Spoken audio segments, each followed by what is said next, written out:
Magandang araw po. Meron tayong topic ngayon tungkol sa diabetes. Kasi maraming kababayan natin, dumarami ang diabetes sa Pilipinas. So, meron tayong mga shortcut, ang mga tips kung ano pwede nyo kainin kung meron kayong diabetes, gusto nyo makaiwas sa diabetes. So, bagong research ko po to. Number 1, ang diabetes, alam natin to, tumataas ang blood sugar nyo sa dugo, di ba? Ibig sabihin, kulang na yung insulin, kaya tumataas yung blood sugar. Maraming klaseng diabetes. Merong type 1 at type 2. Ang type 1, ito yung type 1 diabetes ng mga mas bata. Ibig sabihin, talagang hindi gumagawa ng insulin yung katawan nila at kailangan nila mag-injection para makontrol yung blood sugar at mabuhay. Type 1 diabetes, kasama si Gary V. Alam po, type 1 siya. Ang type 2 diabetes, ito yung diabetes ng mga edad 35 pataas. So, ito po yung mas pangkaraniwan na mga diabetic. Ito yung mga diabetes na dahil sa kinakain nila, kulang sa exercise, masyadong matataba ang kinakain. Ang mga sikat na may type 2 diabetes, si Mike Enriquez, may diabetes. Alam ko, meron siya in-endorse nun. So, yun. So, yung type 2, ito yung maiiwasan natin. Yung type 1, ito yung medyo hereditary. Ano yung mga level of diabetes? Kung meron ka na bang diabetes o wala pa? Magpapacheck po tayo ng fasting blood sugar. Okay? Pag normal yung fasting blood sugar nyo, blood test lang yan, kadalasan ang normal ay below 100. Yung iba 100, yung iba 105. Basta makikita nyo naman sa lab result, pag normal, ibig sabihin, wala kayong diabetes. Pero pag ang resulta nyo, kunwari ay 105 hanggang 125, pag ganito ang result ninyo, ibig sabihin, pre-diabetes po yun. Ibig sabihin, malapit na, papunta na sa diabetes, pero hindi pa tumutuloy. Parang mild or early diabetes, hindi natin ito masabi, pero borderline yan. 105 to 125 na result. Pero pag lumampas na kayo sa 126 milligrams per DL, 126 and above, ay diabetic na talaga yon. Tapos pag yung ihi nyo nilalanggam na, ay diabetic na yon. Pero kahit hindi nilalanggam, pwedeng diabetic. Tapos yung ihi, pag chinek yung ihi, meron ding asukal. Pag may sugar na sa urinalysis, diabetic na yun. Sa Pilipinas, pataas ng pataas ang may diabetes. Ang sabi nga sa news ay epidemic na daw sa Pilipinas. Sa Pilipinas lang, sa ibang bansa, marami pero hindi ganun karami. Dati, ang may diabetes sa Pilipinas, mga 4% lang. Alam mo, ganun na, 4% ang population. So, mga ilan yun? 4 million. Ngayon, 10% na. So, biglang dumami, milyon. Ano ang sintomas ng diabetes? Yung, kung malala na. Kung hindi pa malala yung pagtaas ng blood sugar, baka wala kang sintomas mararamdaman. Pero kung malala na, lagi nauuhaw, laging parang kulang sa tubig, nanunuyo lalamunan, dry mouth, ihi ng ihi sa gabi, sign din ng diabetes, gutom na gutom. Marami siyang kinakain, gutom na gutom siya, pero hindi siya tumataba. Oo. Actually, yung iba matutuwa dito, kain ako ng kain, hindi ako tumataba. Hindi po maganda yun. Ibig sabihin, kain ka ng kain, hindi na-absorb ng katawan mo yung kinakain mo kasi nga may diabetes ka. So, weight loss, pagod, fatigue, lagi kang pagod, irritable, nanlalabo ang mata. Kung nanlalabo ang mata, ano na yun, komplikasyon na yun ng diabetes. Hindi gumagaling ang sugat, lalo na yung mga sugat sa paa, medyo malala na yun. At isa pang sintomas ng diabetes, yung laging may infection. Infection sa ihi, infection sa puwerta, sa babae, infection sa balat, hindi gumagaling. Yan ang mga senyales ng diabetes. Paano tayo iiwas? Merong magandang study. Itong pag-aaral, National Heart, Lung, and Blood Institute in Bethesda, Maryland. 10 taon pinag-aralan yung mga may diabetic. Ang mga ganda kasing study po talaga, kami mga doktor, ang hinahabol naming study ko, yung may ebidensya. Anong evidence? Ito yung mga libo-libong tao pinag-aaralan. Ano ba mas maganda? Kumain ito o kumain ito? Yun yung tunay na medyo sigurado tayo. 10-year study, Bethesda, Maryland to. So, sigurado to pinag-aralan. Ang hindi ko pinapaniwalaan o medyo magdududa kayo, yung mga sabi-sabi lang na sabi nung kapitbahay, uminom dito, gumaling, o sabi nung isang expert kuno, inumin lang to, okay na, mahirap po maniwala sa ganun. Lalo na ngayon, puro baliktad ang sinasabi. Diba? Marami ngayon, binabaliktad na sa internet Kung ano yung tama, nagiging mali na. So, sasabihin ko sa inyo, ano yung 10-year study na ang tingin nila, mas safe yung ganitong pagkain. Okay? 5 ways para bumaba yung diabetes.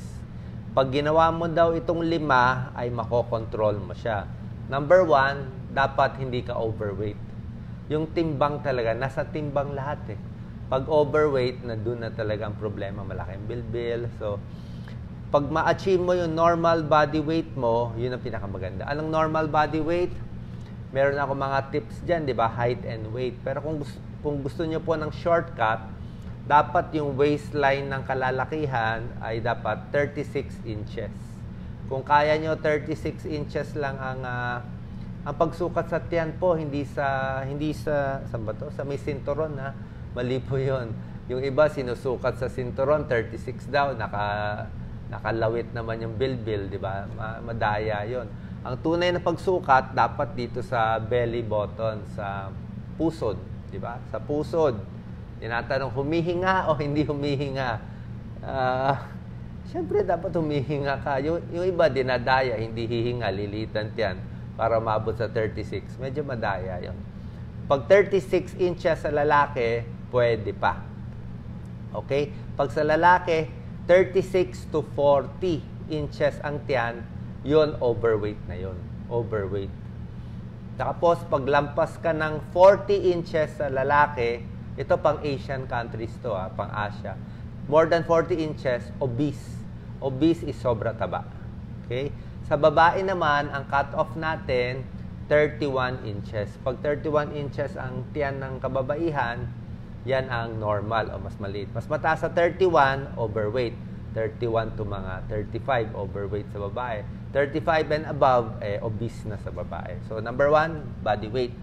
Number 2, pinaka-importante, tigil sigarilyo. Okay? Ito talaga sigarilyo talaga ayon sa pag-aaral, Oo. Pag hindi daw naninigarilyo, mas hindi nagkaka-diabetes. Or tumigil na sila ng paninigarilyo nila ng 10 taon, hindi na daw tinatamaan ng diabetes. Mas hindi tinatamaan. Ayon dito sa libo-libong taong pinag-aralan sa Bethesda, Maryland.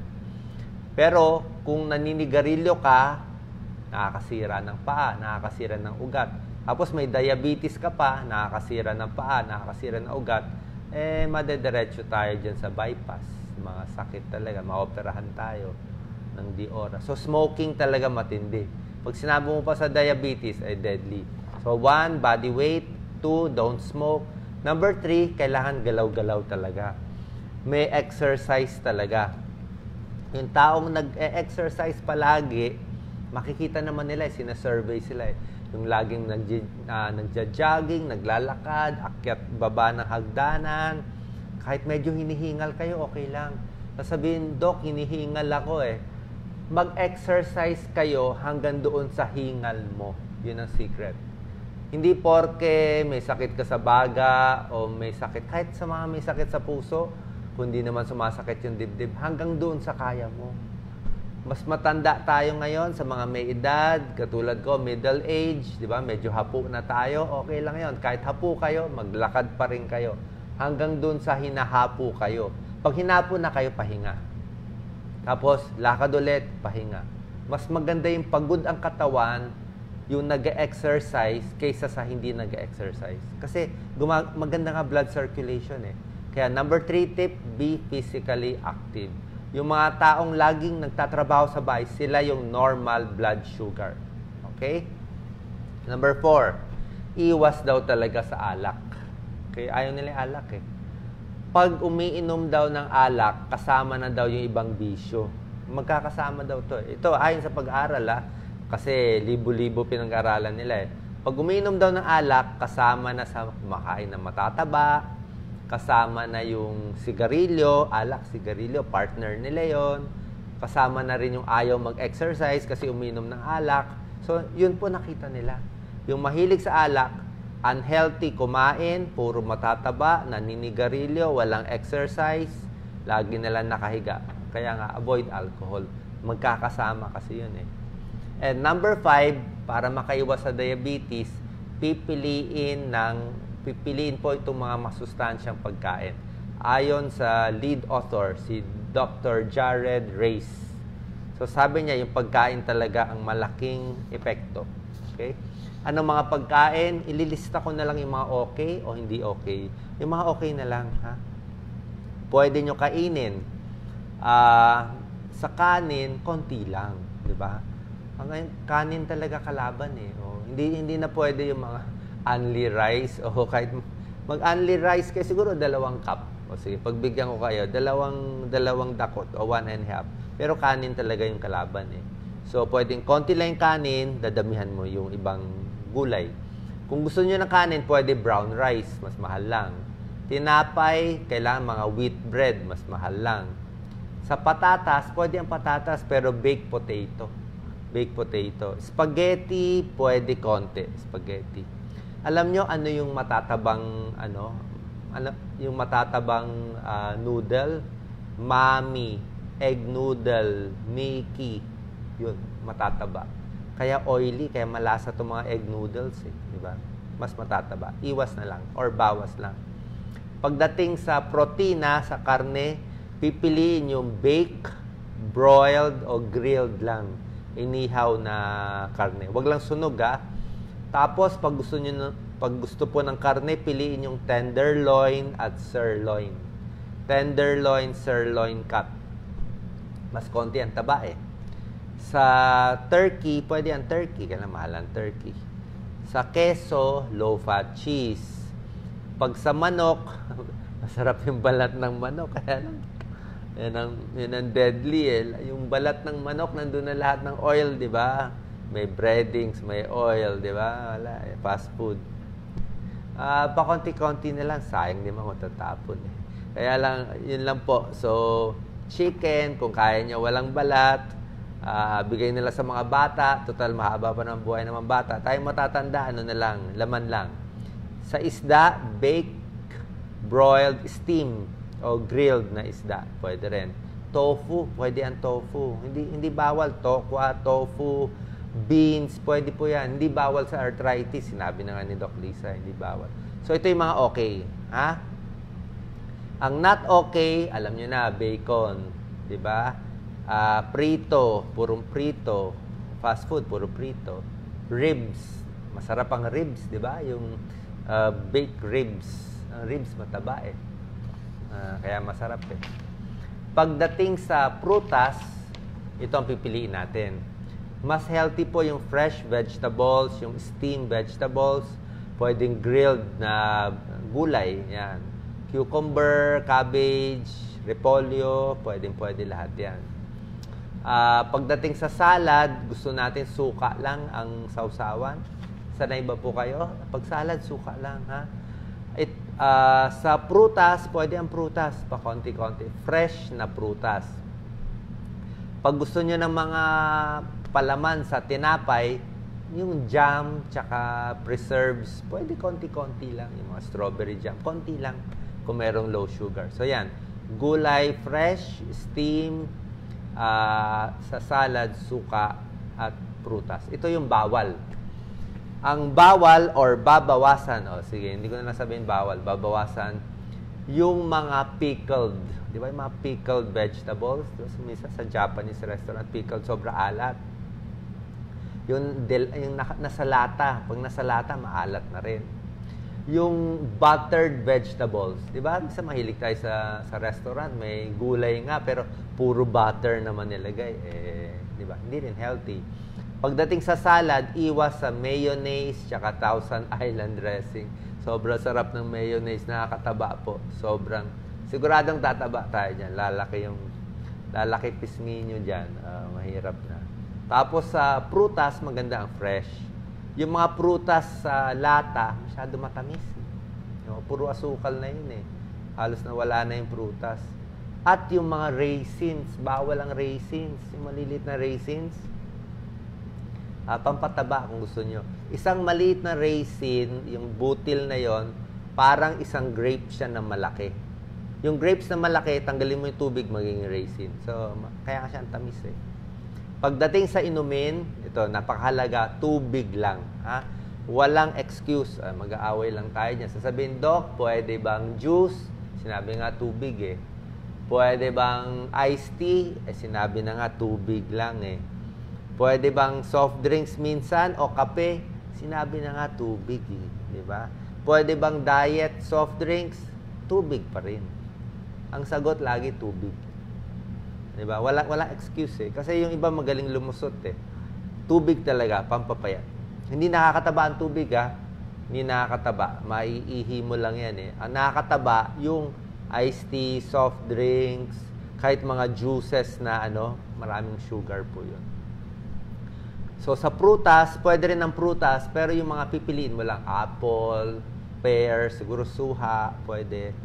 Saging pa konti-konti sa diabetes pwede. Dalawang saging pwede. Ang secret din sa prutas, wag pong kakainin yung overripe. Di ba gusto natin yung overripe na prutas? Yung malapit na masira, malapit na mapanis, mabulok, di ba? Di ba? Ang tamis-tamis nun. So, yung overripe, yun ang nakakataas ng blood sugar. Yung tamang-tama lang. Wag din hilaw. Baka sumakit ang tiyan nyo. Pagdating sa dessert, ang pwedeng dessert nyo, popcorn. Diba? Tinuro ko sa inyo. Popcorn na walang butter. Popcorn lang. Konting asin.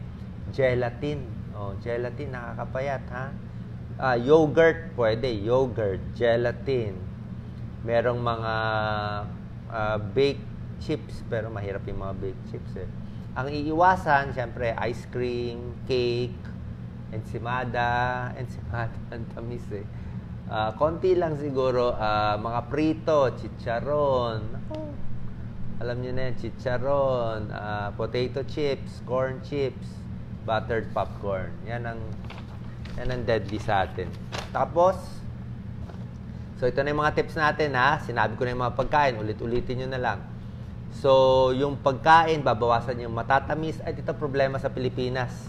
Kaya tayo nagkaka-diabetes eh. Ang dami nating masasarap na kakanin. Yan. Nako. Lugi tayo sa kakanin eh. Anong kakanin? Puto. Nako, carbohydrates lahat. Bibingka, puto bungbong. Di ba? Lalagyan mo pa ng niyog. Lahat yung carbohydrates. Talo tayo eh. So, puro carbohydrates. Kaya tumataas ang blood sugar. Konting iwas. Sapin-sapin. Nako. Carbohydrates na, may asukal pa. Masarap. Wala tayong.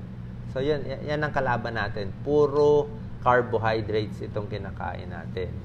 Diba? Palitaw. Mga favorite ko lahat eh. So, yung mga bawas po, ha? Next, exercise. Kailangan laging gumagalaw-galaw. Sinabi ko, tubig lang. Number 3, tubig ang pinakagusto ko. Yung nagpapapayat, pwede siguro minsan yung low carbohydrates. Yung low carbohydrates, high protein. Ibig sabihin, parang keto diet siya, pero hindi talaga keto na keto diet. Yung bawas nga carbohydrate, bawas kanin, bawas tinapay, damihan yung gulay, damihan na lang yung ulam. High fiber diet, pwede oatmeal. Okay? Oatmeal. Tapos, yung processed foods. Ito ang problema natin sa Pilipinas. Hindi nyo pa ito alam. Di ba mahilig tayo sa mga biskwit? Di ba? Biskwit. Gusto ko biskwit eh. Kung wala talaga makakain, wala tayong choice, okay na ang biskwit. Pero, hindi siya ganun ka-healthy ang biskwit. Kasi, sa nabasa ko, may mga trans fat, may vegetable oil. Pwede na rin, laman tiyan, di ba? Kaya, pero hindi po ganun ka-healthy. Mas healthy itong mga, siguro, baon ka na lang ng saging. Mas okay pa. So, processed foods. Ibig sabihin, yung nabebenta sa supermarket, yung may vegetable oil, refined grains, may mga additives. And next, yung tulog. Okay? Isa pa palang healthy, mani. Pwede kumain ng mani. Kasoy, mani, mahal yung mga almonds, walnuts, mahal, pero parang pinaka-healthy, walnut pero mahal. Mani, nilagang mani, pwede po. High protein siya na vegetable protein. Tofu, tokwa, beans, tulad na sinabi ko, very healthy yan. Pamalit sa karne. Pero yung mani, dapat hindi prito at hindi maalat. Hindi yung nabibili sa kalye, ha? Yung nabibili sa kalye, nakikita ko, may bawang, may mantika, maalat, tapos dami pang air pollution, ng tambucho, hindi na healthy. Oh. Ang mani kasi, mag-iingat din tayo, merong napapanis. May napapanis na mani, may nasisira na mani, which can cause cancer. Nag-aamag ang mani eh. Kaya dapat mag-ingat po kayo. Dapat yung mani hindi expired at hindi luma kasi mag-aamag yan at proven yan cancerous pag nag-amag. Kaya yung ano lang, fresh lang. So, bawas oil, bawas asin. Okay? And last tip is, para hindi magka-diabetes, ito, nilista ko eh, bawas stress. Wala tayong magagawa, bawas stress. At matulog lang ng mahaba. Okay? Okay. Tingnan nga natin itong mga comments nyo. Salamat po sa lahat. Makulit, basta tubig. Correct. Tama, correct. Marami kasi ako nami-meet. Dami ko nami-meet ng mga tao. Talagang overweight sila. Lampas sila ng 30 pounds, 40 pounds. Tapos pipilitin nila sa akin, Dok, wala naman ako kinakain eh. Hindi ako makain eh. Oo, konti lang kinain ko. Hindi ako konti lang kanin, konting ulam, di ba? Pero pag tinignan mo naman, iba yung iniisip nila, kinakain nila, iba yung tunay na kinakain nila. So, dapat talaga, ika-count nyo. Tsaka ako din po kasi, ang isang secret ko, ito, meron pa palang tips maganda. Ito. Pwede kayo mag-trick eh. Dahan-dahan yung kain. Dahan-dahan yung kain.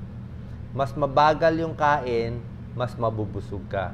Yung iba-ibang secret, ginagamit kaliwang kamay para kumain. Left hand. Para hindi mo masyado makuha. Yung iba naman, maliit ang plato. Kung ano yung laman ng plato mo, yun na. Ha? Wala yung dukot ko. Yung iba, alam ko, ganyan ang style. Kukuha konti, mamaya dudukot na naman konti. Kakadukot ng dukot, nakatatlong plato na siya. So ako, ang ginagawa ko, nilalagay ko na lahat sa plato ko, ito yung kakainin ko ngayon. Dapat may self-control. At huwag din kakain sa harap ng TV, sa harap ng computer, kasi hindi mo na mamalayan, ang dami mo na naubos, kakapanood, di ba? O masarap yung kwentuhan, ang sarap ng kwentuhan, naubos mo na yung pagkain. Dapat control ka dun sa kinakain. Okay? So, yan lang po tips natin sa araw na to. Paki-share po, iwas diabetes, malaking problema to sa Pilipinas. God bless po. At mataas pala, kung mataas ng blood sugar nyo, wala tayong choice. Inom tayo ng gamot. Ha? Kung mataas na blood sugar nyo, lampas 140, di ba? Inom na tayo ng gamot. Diet and gamot ang kailangan natin. God bless.